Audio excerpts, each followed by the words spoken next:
Bridge culvert নির্মাণে নিম্নমানের সামগ্রী ব্যবহার ও আর্থিক অনিয়মের অভিযোগে দেশের বিভিন্ন জেলায় স্থানীয় সরকার ও প্রকৌশল অধিদপ্তরের কার্যালয়ে দুদকের সাঁড়াশি অভিযান।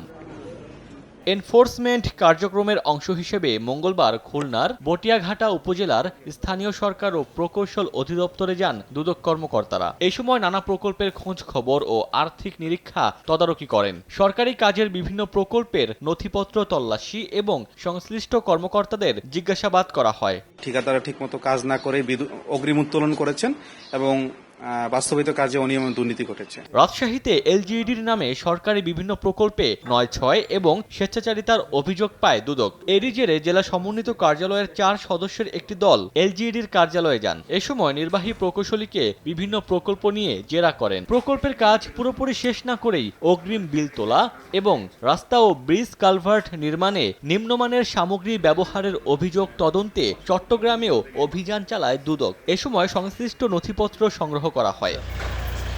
রাজধানীসহ মঙ্গলবার ৩৬টি জেলায় স্থানীয় সরকার ও প্রকৌশল অধিদপ্তরে অভিযান চালায় দুদক। ওমর ফারুক, সময় সংবাদ।